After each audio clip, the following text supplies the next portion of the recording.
the world has been in a depression since 2007 and will remain so for an indefinite period of time. And when you say that, people are, wait a second. Yeah, we know the definition of a recession, the technical definition of a recession is 2 consecutive quarters of declining GDP, rising unemployment. There's a few other bells and whistles. There's a little bit of subjectivity to it. The National Bureau of Economic Research are the unofficial but widely followed referees on when you're in a recession and when you're not. So you're like, wait a second, how could we be in a depression if we're in the 10th year of an expansion?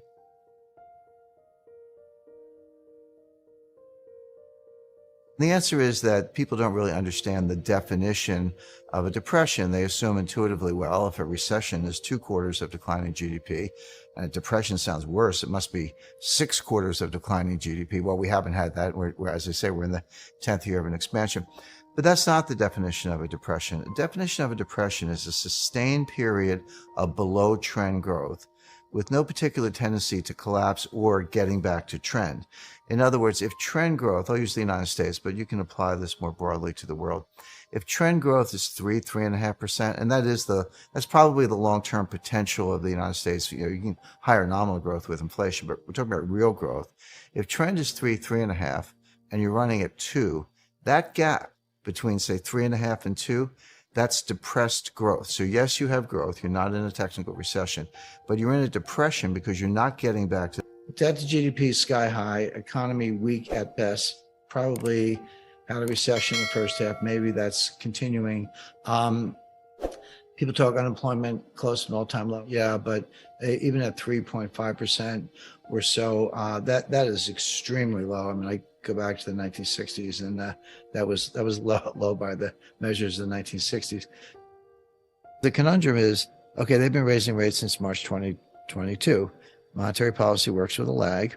Inflation peaked in July 2022, and it has been coming down ever since. That's, some months were, February was a little hot January was hot compared to December, but the trend has been down. So, and they're raising rates and inflation is coming down. So that's good.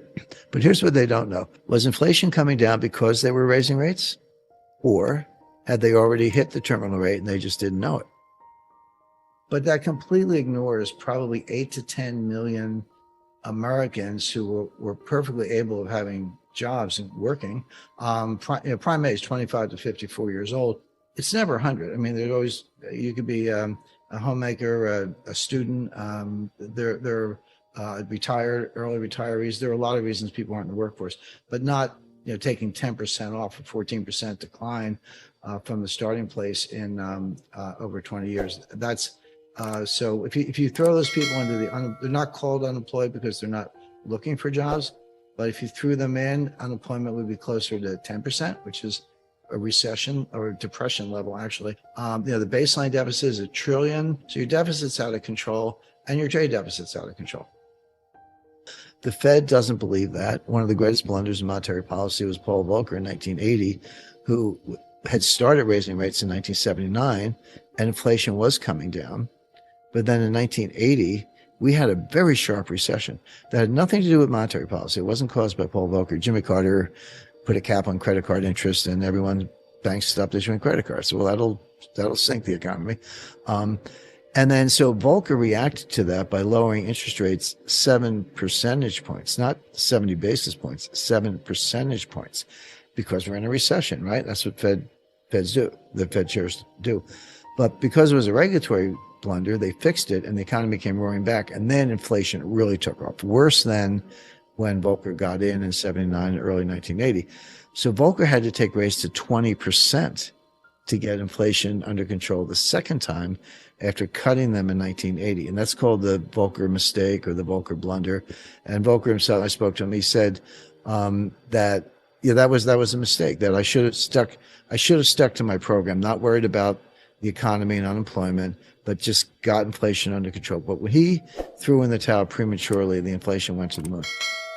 It means that, you may not like the price, but you have no choice. You've got to go to work, take the kids to school, deliver goods, use your truck and your job, whatever it is, you have to do it. You have to pay that higher price.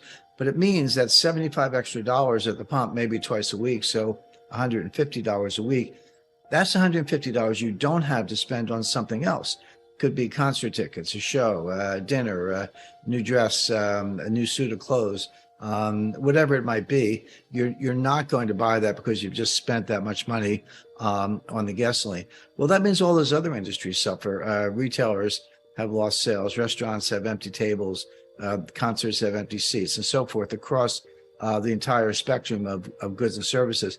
Well, soon enough, that results in layoffs, some business failures, price cuts, etc. And that disinflationary and deflationary trend ends up in a recession.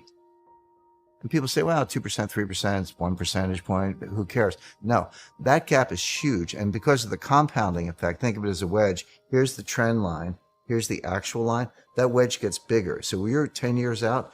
We've left $5 trillion of potential growth on the table. That's the output gap or the growth gap, the difference between depressed growth and trend growth. That's how much wealth has been lost because of this depressed growth. By the way, that definition I gave, a sustained period of below trend growth, that's not my definition. John Maynard Keynes came up with that definition in the 1930s. It was good enough for him. It's good enough for me. I think it's accurate. But being objective, using the numbers I mentioned, we're in a depression.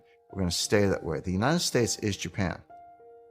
The real danger is not that they don't have a trick or two up their sleeve, but that they can't step off the stage. They can't withdraw from market manipulation, policy rate manipulation, money supply manipulation to try to prop up the economy. They would love to kind of go to the sidelines, have what they regard as a theoretically neutral rate, maybe intervene if there's another crisis or another recession, or cool things down if there's inflation, but otherwise just kind of go on autopilot. That's what they would like to do.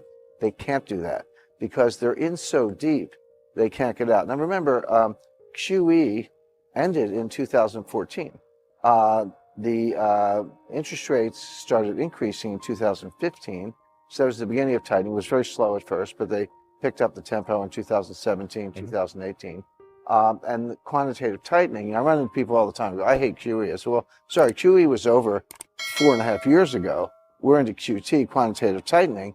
So you were getting a double whammy. They were raising rates 25 basis points every quarter like clockwork, and they were burning money. And the burning money reducing the base money supply. There's even some danger of deflation and a major U.S. recession in 2000.